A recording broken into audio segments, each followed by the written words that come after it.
Good morning, this is Davidoff from Zurich, Switzerland, and we have today a guest of honor, Mr. Alex Evans, who is also on the screen. Wholehearted welcome, dear Alex. You're here at the FS Club, and we have another interesting question and answer discussion and also presentation by Alex on the question of larger than us. Now, first of all, as usually, I have to thank our glorious sponsors, which you have just seen, allowing us that we can do so many things in the area of technology, economics, finance. So a wholehearted thank you to all the sponsors. We went already through the title slide, I see. So I don't know, we are so fast today that I think I can pass the word to you, the floor to you, dear Alex. If you're ready, please commence with your presentation. We are all looking forward to it. Thank you so much. Thanks so much, Ariel. So good morning, everyone. My name's Alex Evans. I'm the founder of an organization from Larger Us, called Larger Us, which I'll tell you about in the presentation. Just to give you a quick snapshot of my background, it's really in policy and politics most of all. I was a special advisor to two cabinet ministers in the last Labour government in the UK. I worked in the climate change team in the UN Secretary General's office. I worked for lots of different think tanks like the Brookings Institution and Chatham House. But what I'm going to talk about today is Larger Us. The story of Larger Us really begins back in 2017 in the UK, when I was working as campaign director at an organization called Avars, big campaigning NGO. And I was running a campaign about Brexit, specifically a very Remain-leaning campaign to try and win the argument that Britain should remain in the European Union through a second referendum. The thing was, next slide please, Sasha, that I was increasingly uncomfortable about the polarization that I could see on Brexit, this kind of toxic wound that had opened up in our politics, and also increasingly uncomfortable about the sense that my work certainly wasn't doing anything to heal that wound, and perhaps was even contributing to it, which gave me misgivings, particularly because I could see that this polarization wasn't just a British phenomenon. It was opening up spectacularly in the United States, where Donald Trump had just been elected, and in many countries around the world as well. Next slide, please, Sasha. Now, the thing was that as someone who'd worked on global risks for a couple of decades, I knew that the kind of them and us dynamics that polarization creates was something that we could ill afford at this point, when we're faced with so many so-called wicked issues that are extremely complex, but also very much to do with our interdependence and require collective action, not just at the level of policymakers, but also across society. Next slide, please, Sasha. This was something that I'd first written about back in 2010 when I co-authored a report for Brookings called Confronting the Long Crisis of Globalization, and this was in the wake of the financial crisis. And the metaphor right at the heart of that report was that navigating this period of pronounced crisis and upheaval was a bit like shooting a stretch of rapids on a river. If you think about shooting rapids, it's of course the river, not you, that decides the speed and the direction of travel. There's no opportunity to stop for a rethink or to change direction. There's a very real risk of hitting rocks and of everyone in the boat being tipped out into the torrent. And above all, if you want to shoot rapids successfully, it's essential that everyone paddles together. Next slide, please.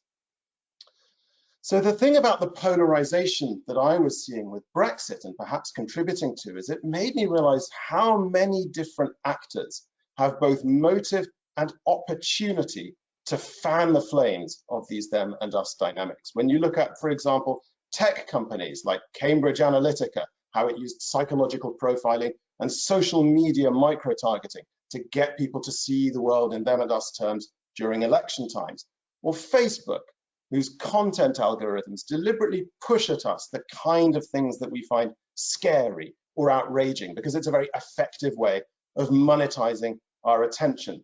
The same is true of the media, who will often lead with sensationalizing or divisive angles because it keeps us glued to our TVs. And of course, populist politicians like Nigel Farage or like Donald Trump excel at this playbook as well. Next slide, please. Now, all of this made me wonder, well, if those are the actors who are pushing for them and us outcomes because they profit from them in different ways? Who are the actors pushing for, if you like, larger us outcomes, where we come together rather than divide, where we bridge divides rather than deepen them? And that's really the question that's at the heart of our work at Larger Us. Can I have the next slide, please?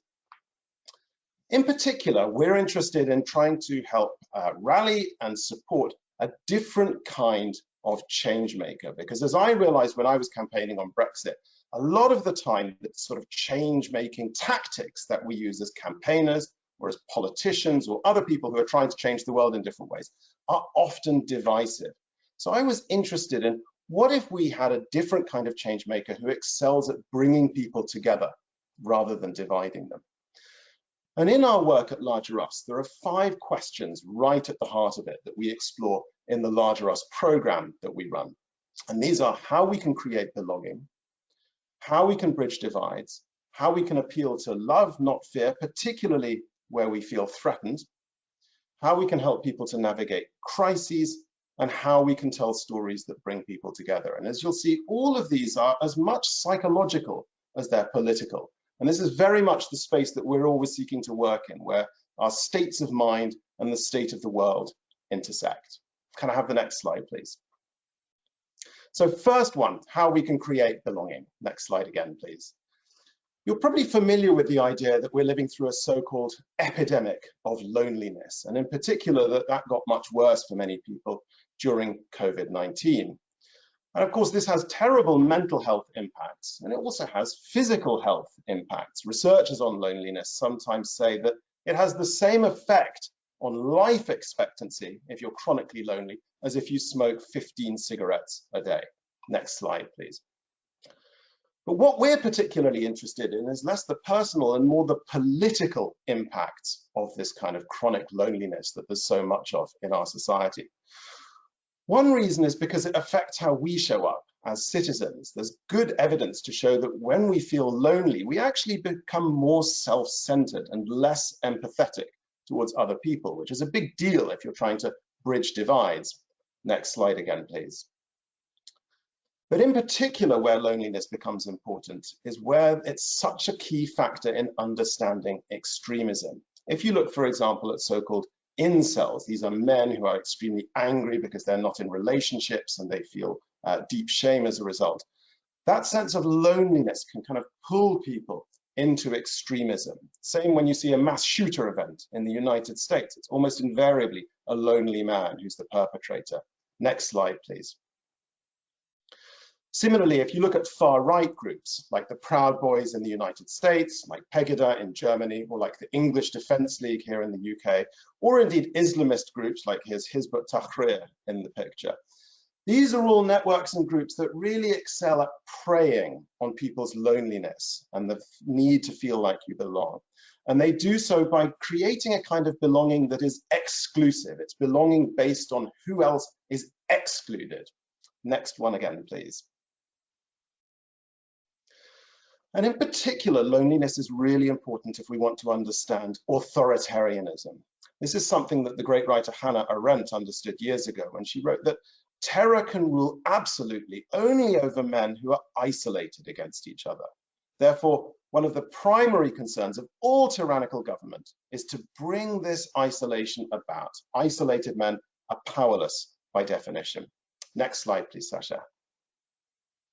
So we begin to see that creating a sense of belonging is tremendously important, not just for our personal well-being and health, but also for the well-being of our communities and societies. Next slide, please. And this was something that we saw particularly in the early days of COVID-19, where when there were communities with high levels of belonging, they were able to provide mutual aid and really increase resilience during this extremely testing time. Next slide again, please. So that's how we can create belonging and why it's so important to creating a larger us rather than the them and us. The second question we work on a lot is how we can bridge divides. Next slide, please. Now, one of the things we think about a lot here is the cognitive bias known as in-group bias. This is the bias that all of us have, whereby when we see ourselves as part of a group, we tend to regard that group more favorably and to give it preferential treatment. And oftentimes that's innocuous. I mean, I feel a sense of in-group bias towards my family or the people that I studied with at college, and that doesn't exclude anyone else. It's not inherently problematic. Next slide, please. Another example of a bias that, of a trend that affects the extent to which we're in these little kind of bubbles of the like-minded is what sociologists call the big sort. You've probably heard the idea that social media puts us into echo chambers of the like-minded. But in fact, that's part of a much larger trend that also extends out to real life. And this is about the fact that in recent decades, we've become much more likely to study with and befriend and work with and date and even marry people with very similar backgrounds and outlooks to our own. Next slide, please. And that means that when we do meet the other, people with really different backgrounds and different outlooks to our own, it can come as quite a shock. And at that point, our in-group bias comes rushing back and we can become very vulnerable to othering, not just to seeing those people as different from us, but seeing them as fundamentally different and somehow threatening. Next slide, please. So one of the things we talk about a lot in our training programs is what's called courageous conversations, referred to here by the philosopher David Whyte. And these are conversations not just with people that are different from us, but about the subjects that are a little bit uncomfortable. They're conversations which involve deep listening, probably some vulnerability or emotional disclosure on our part, but above all, a willingness to enter that conversation, entertaining the possibility that we may be wrong in some ways, or looking for the possibility of real encounter, even with people whose views we may find abhorrent. Next slide, please. Now, a great example of this is this man who's called Daryl Davis. Daryl is a blues musician in the United States, but he also in his spare time attends Ku Klux Klan rallies, which is pretty extraordinary given that, as you can see, Daryl's an African American.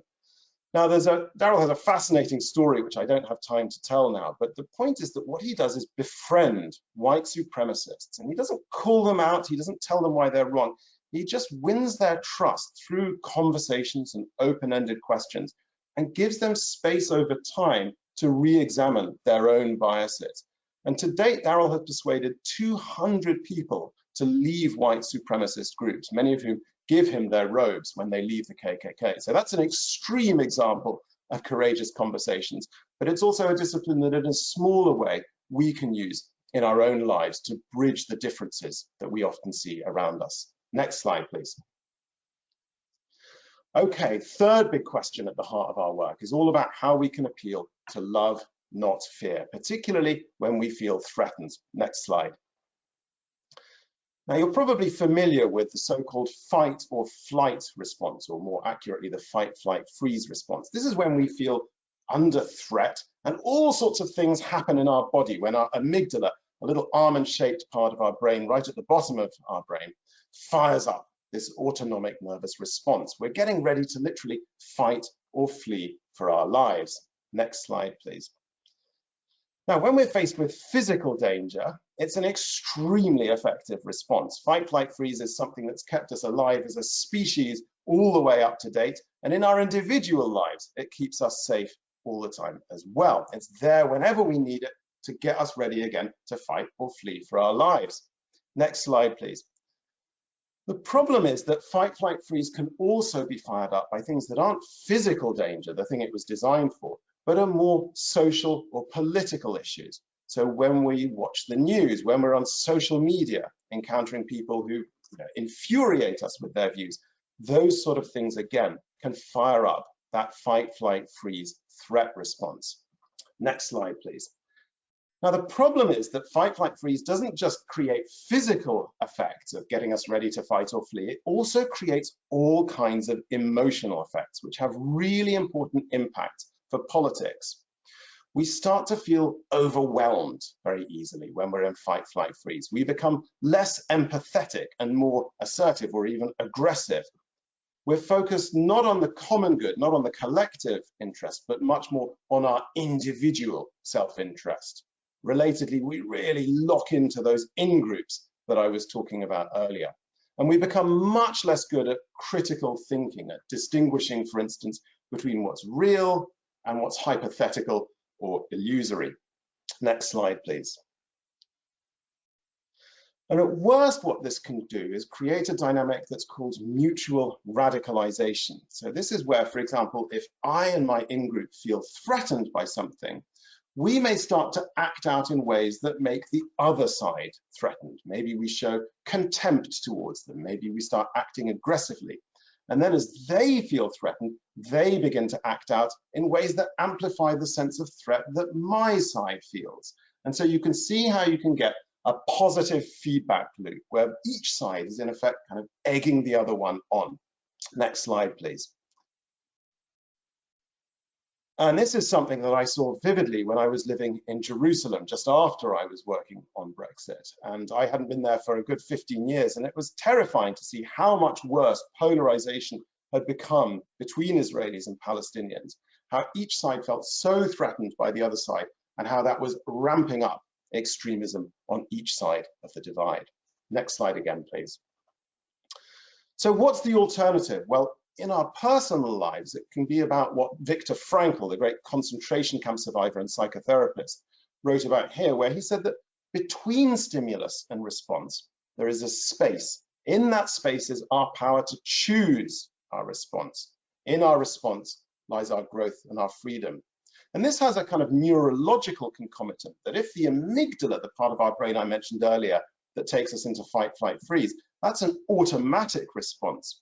But with practice, what we can do is create the presence of mind, the self-awareness, so that instead of responding automatically from the amygdala, we respond mindfully from the prefrontal cortex, the more reflective part of our brains at the front of our heads. And that takes, as I say, practice. It takes real effort, but we can, like Viktor Frankl says, choose how to respond to things that we can find threatening. Next slide, please. And at collective level, we talk a lot in our work about tend and befriend. It's an alternative threat response to fight, flight, freeze. And it's what happens where we tend our friends and family, our immediate social group, and befriend others to create social networks to help us do that. It's much more pro-social than fight, flight, freeze. And it's what we often see in the wake of major natural disasters, where you have tremendous kind of coming together and solidarity and even heroism. Next slide again, please, Sasha. Next question that we look at is how we can help people to navigate crises. The next slide again, please. Now, I always find this graph fascinating. This was produced by the Department of Homeland Security in the United States, and it's a kind of stylized depiction of the emotional stages that we go through in the wake of a big shock or disaster. And you can see that early on after disaster, there's often a kind of a honeymoon period where, as I was just describing with tend and befriend, you get very high levels of community cohesion, and people can even feel a sense of exhilaration. Isn't it great how we're all coming together? And if you think about COVID over the last year and a half, 2 years, this was very much what the early stages of the pandemic were like, with people really coming together. But as you can see on this graph, what typically, sorry, go back to the previous one, please, Sasha. What often happens after that honeymoon stage is that it gives way to a long period of disillusionment. And this is where things like health or money or relationship worries crowd in. We start to feel exhausted, fatigued. We're realizing how much won't go back to normal. And while this can typically give way in the end to a kind of reconstruction phase where we recover a sense of agency, maybe a kind of narrative about why disaster has happened or how we've kind of changed and evolved in response to it, that can take a year or more to reach. And I think many of us have been living in that disillusionment stage during COVID over the last year and a half. Next slide, please. Now, where it gets really tricky for us now is that, of course, we're not just facing one crisis, we're facing all sorts of different crises, whether it's COVID or climate breakdown or all the conflicts that we see around us in the world. And it creates that sense of overwhelm that I talked about earlier. It's just one crisis after another. Next slide, please. Now, where this becomes really important for politics is that it's very easy for destructive leaders to manipulate that sense of crisis, and particularly when that sense of crisis involves a sense of loss of status or prestige. There's a great psychologist whose work we look at a lot called Goekmen-Davidoff, who talks about how shared experiences of loss of status or prestige can very easily become a cornerstone of group identity for communities or whole societies, leaving them very vulnerable to manipulation by destructive leaders who play on that. Next slide, please. And this is, of course, exactly what we saw in the United States with the January 6 attacks last year, where, fascinatingly, one of the things that was the strongest predictor of whether someone would take part in the attacks on the Capitol was that they lived in an area where the white share of the population in their neighborhood was declining, which underlines, I think, a really crucial point, that that sense of loss of status doesn't have to be something that the rest of us see as legitimate. It just has to be the lived experience of those people. And then if they start acting out from that sense of loss, it becomes everyone else's problem, just as we saw with the Capitol attacks. Next slide, please. And I think this is also a really important factor when we look at the kind of support that Vladimir Putin is enjoying within Russia right now, even as the rest of the world is horrified by seeing what's happening in the Ukraine, how that sense of loss of prestige, loss of status internationally creates a kind of group of disaffected people that Putin is then able to play on and use as a political base. Next slide again, please. Okay, last question is, how can we tell the kind of stories that bring people together? Next slide, please. One of my favorite writers is the American philosopher and behavioral economist, Jonathan Haidt, who wrote that the human mind is a story processor, not a logic processor. As much as we like to see ourselves as these kind of rational, empirical actors, in fact, much more than we may realize, we're motivated and are shaped by the stories that we use and that we tell each other to understand the world and our place in it. The next slide, please. In a lot of ways, stories are a bit like a compass that gives us magnetic north. They tell us what's important. They tell us where we are and where we're trying to get to. At the bottom of it all, they tell us about who we are, not just as individuals, but as communities and whole societies. Next slide, please. Now, what gets really interesting about stories is moments where the so-called master narrative that societies use breaks down. I'm talking about moments like the fall of the Berlin Wall, 9/11, the financial crisis, or now the conflict in Ukraine, where suddenly, it's those moments where you feel like, I don't know what's happening. It's just everything is up in the air. You're not sure what you can safely assume. You're not sure where we're going. And it's sort of a moment where all sorts of different stories can suddenly take hold in that moment. Next slide again, please. And at a deeper level, there's the fact that the kind of shared stories like religious stories that used to bind us together as societies have become less and less relevant in our kind of modern lives as we, for instance, become less religiously observant. It's something that I wrote about in a book called The Myth Gap, which came out in 2016, which was looking at what happens in conditions where we used to have these big shared stories, but then they gradually recede from view. Next slide, please. Now here again, it's another one of these examples of something that can be a tremendous opportunity for destructive leaders to play on. Look at what a gifted storyteller Donald Trump was, with stories about how we, in inverted commas, are threatened by some kind of other that threatens to overwhelm us, and how we need to build bigger walls to keep them out. Next slide, please. And one of the things that fascinates me most about these kind of collective stories is how easily they can become self-fulfilling prophecies. One of my favorite examples about this is what happens when you have a run on a bank, because of course that begins just as a story. The story begins to circulate that a bank doesn't have enough money to meet its depositors' demands. But then what happens is that if enough people believe that story and then start to act accordingly, in other words, they queue up outside the bank, then a story suddenly becomes reality because people behaved as if the story was true. Next slide, please. It's something that the great writer Terry Pratchett understood very well when he wrote that people think that stories are shaped by people. In fact, It's the other way around. Next slide, please. So one other thing we think about in our work at Larger Us is what kind of stories we do need at this point. What kind of stories can bring us together rather than dividing us? And three themes that we talk about a lot are stories that help us to think in terms of a larger us, which obviously I've been talking about already. What are the kind of stories that can prompt me to see myself not as part of a them and us, but as part of a larger us that includes, welcomes in, and ultimately that includes all 8 billion of us, plus other species, plus future generations of both. Second, we need stories that can help us to situate ourselves in a longer now, where now is measured not in seconds or days, but rather in kind of centuries or even in millennia, where we're thinking much more for the long term.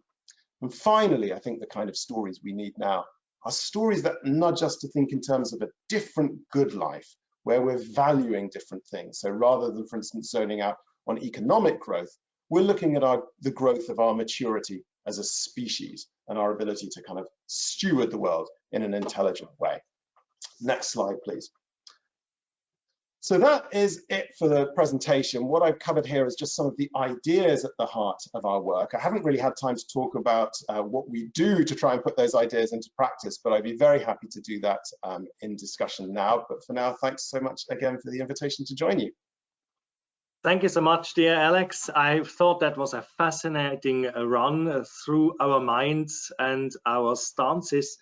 I have a number of questions. I don't know whether you see them already, but before I start reading them out to you, maybe a question from me, because when I listened to you, a lot reminded me of a course I once had, that it depends not on the others, how your reaction is, but that we have to change as individuals our stance towards the other in order to actually influence the outcome.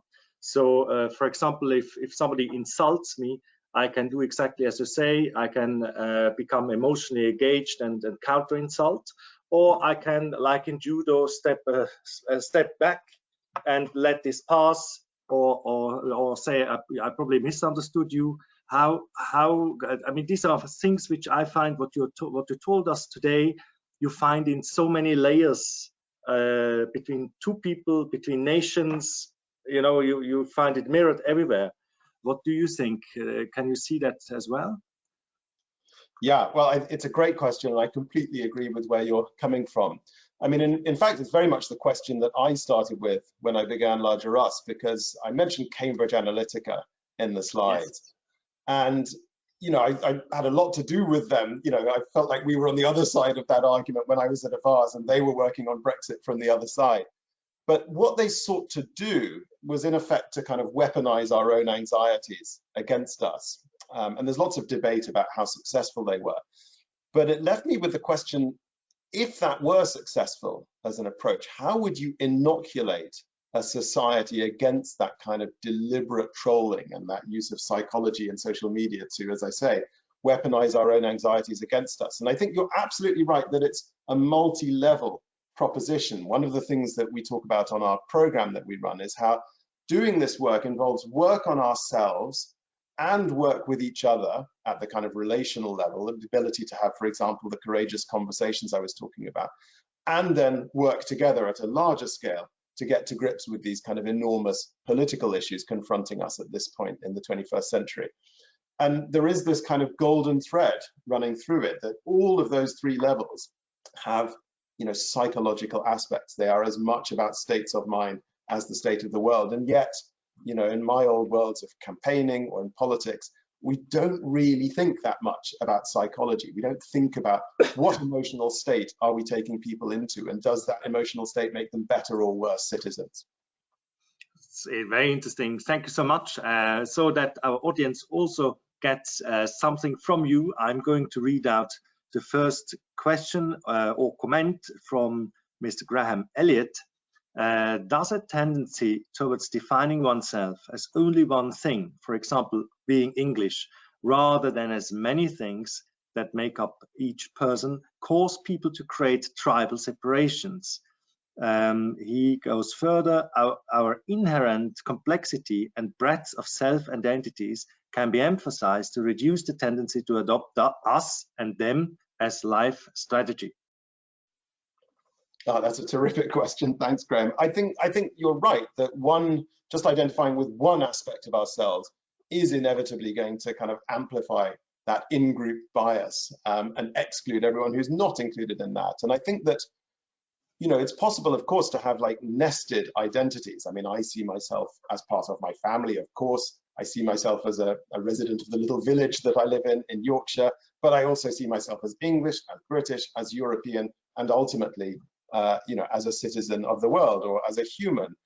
And I think one of the things that is often problematic in politics at the moment is we think it's an either or, that either we're into diversity or we're into kind of, you know, unity, and that unity means homogeneity. And we end up having these kind of culture wars, which I think are based on a misunderstanding that actually we need to find our way to seeing what we have in common with each other, and understanding that that doesn't mean, it doesn't negate our wonderful diversity. On the contrary, you know, I always think of the example of a tropical rainforest, which is fundamentally a very sophisticated, unified entity, but it's characterized by very, very high diversity. And that's something that sort of eludes us as a metaphor in the culture wars we keep having. We tend to think it's one or the other. And I think, you know, of course, we do need to see ourselves as kind of multifaceted beings and ultimately as humans. Thank you very much. I have a further question by Peter Cousins. He says, when I was young, there was a recognition that rational people could have different views. This seems to have disappeared. We also thought that arguments should be based on reason, whereas now it is okay to base arguments on emotions and feelings.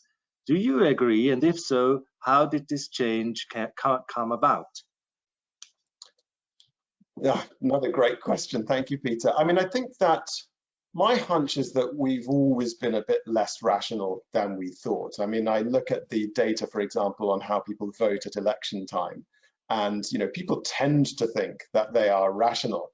But actually, when you dig down into it, the data are very clear that much more than we like to think. We're actually influenced by what our friends and family and social networks think. You know, values are as contagious as anything else. And of course, we are swayed by emotion, as you say. I think the sweet spot is that, you know, we need to understand the both and. I mean, one of the issues I've spent most time working on is climate change. And I remember kind of, you know, if you think back to 2006 or 2008, I remember when it looked like we were close to kind of solving climate change. You just had an American election with two candidates, Barack Obama and John McCain, who both thought climate change was real, urgent, caused by humans. We were sure that there was going to be a big breakthrough at the Copenhagen Climate Summit in 2009. And then, of course, you know, it all fell apart as the Tea Party stormed onto the scene. But I think that, you know, when I think back to climate activists, and the people who worked to advocate action on climate change, I think we often assumed that because we had the science on our side, that was the end of the matter. You know, the IPCC says that we've got to do something about this, so obviously we will do something about this, and that turned out not to be true. And I think the solution to that is not to junk the science, to say, okay, well, let's not bother having an IPCC, let's just try and tell a better story. But it's to recognize we have to do a both and. It's not enough just to have the evidence and the data on our side. We also have to package that into a really resonant story that's going to connect with people. And I think that actually climate scientists have become so much better at that in the last 10 years. And that's one of the reasons why the Paris summit succeeded where the Copenhagen one failed, because they just got better at communicating. But I think humans are, you know, we have the capacity to be rational, but we're never going to be just rational. We are emotive creatures. That's good and bad at the same time, I guess. We have further questions. The next one is by Colin Colson Thomas. Brexit for many people I know was about a larger us beyond the 10% of the world, i.e. opening up to a global Britain and not being a self-obsessed European. It's more a comment. I don't know whether you would like to say anything to this. Well, I guess the one thing I would say is that, you know, I mean, I'm a total Remainer myself, but I think, you know, just thinking back to my time campaigning on Brexit, it was very tempting to assume that our side was right and their side, the Leave side, was wrong. But I think that what I realized through that uncomfortable process of understanding how I was contributing to polarization was that both sides were guilty of them and us thinking. And, it went to extremes, and that's how we ended up with the situation becoming as acrimonious as it did. So obviously, I value very much a cosmopolitan identity, but I think that just because I have a cosmopolitan worldview doesn't make me immune from them and us thinking, as I discovered to my cost. Thank you very much. Again, we are all humans. Christopher Zodanter asks, or has a comment and a question. I'm not sure. It tells a little bit where he comes from. Very clear about what you said, Alex. What stories can you tell to activate the power of women to persuade that partnership and caring are more important than domination and control? Not sure what I would make out of this, but it's a question. What sort of question? Just repeat the question again, Ariel. What sort of question? What stories can you tell to activate the power of women to persuade that partnership and caring are more important than domination and control? Well, I think in some ways, I mentioned those two threat responses of fight, flight, freeze on the one hand, which is, in the fight mode, very much about domination and control, and then tend and befriend as an alternative threat response. And I think there is a story that you can tell about that. I mean, tend and befriend is a sort of a resonant story, and particularly when I do this presentation in slower time, you can give lots of great examples of what tend and befriend looks like. And interestingly, the psychologist who first coined that, a woman called Shelley Taylor, did have a very strong gender aspect to that. She posited that actually women are often better at tend and befriend responses than men. And she suggested that that may be to do with oxytocin as a sort of hormonal response. Now, I think that it's not impossible at all for men also to feel tend and befriend. But I think that, we can ascribe kind of gender aspects to that. But the bottom line is that I very much agree that we do need to kind of move beyond responding to threats in this fight, flight, freeze way and come at it more through tend and befriend. And there is a resonant set of stories that we can tell about that.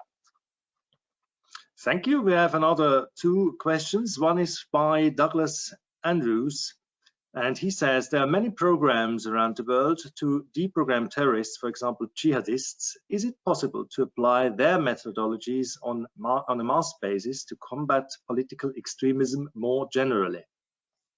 Very interesting. I mean, in some sense, that's the question that we're wrestling with in our work. I mean, we think it should be possible, but we want to figure out what it looks like in practice. I mean, there's a woman called Hadia Masia, fascinating person. She was the first guest we ever had on our podcast, and she actually used to be a member of Hizb ut-Tahrir, the now banned Islamist group.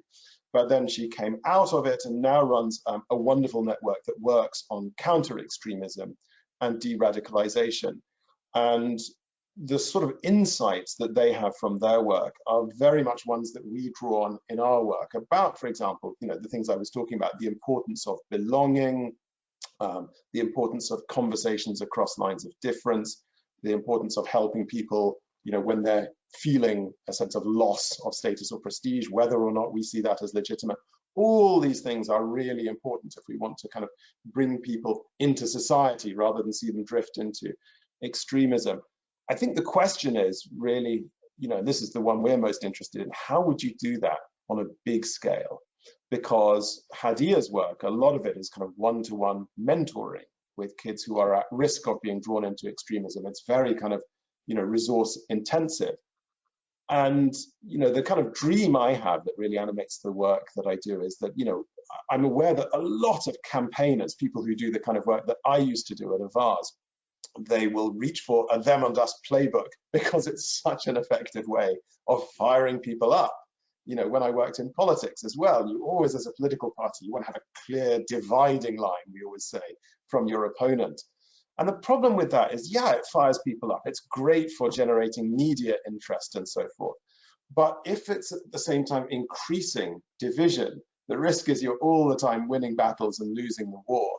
And that's why we're just fascinated by this question of, well, what if you had a different kind of change maker who didn't just fire people up with division and try and bring about change that way, but was able to bring people together and build belonging as they go, and train up their supporters to bridge difference through these kind of courageous conversations, and so on and so on. So that's why in our work, we really see ourselves as a laboratory that wants to be in service of organizations that are much kind of bigger than us. So we work with kind of NGOs, political parties, and so forth to try and put some of these skills out there and encourage them to draw on them, because we're too small to put this into kind of national or international effect. But some of the partners that we work with do have that kind of reach. Thank you so much, dear Alex. We are already coming towards the end of this session. Thank you wholeheartedly from my side. I hope also from the audience. I found it extremely stimulating what you say, and also extremely encouraging that you do what you do. I have one last comment from the audience. John Knights, he says, great presentation on a very important topic. Agree with everything Alex covered, very linked to his presentation, which we'll have next Monday on FS Club. So I think this is also important that we continue with that. We would like again to thank the audience for participating and being with us so long. Also the sponsors again, that they helped us to make this program. We see here the outlook for the next sessions, so that you know what is coming up. And again, thank you, dear Alex. It was a pleasure and a privilege to be with you this morning. And I look forward to seeing you in the flesh, probably once in the UK or here in Switzerland. And otherwise, let's hope that there will be peace soon. Thanks a lot for everything, and continue your good work. Bye-bye, everybody. Thank you.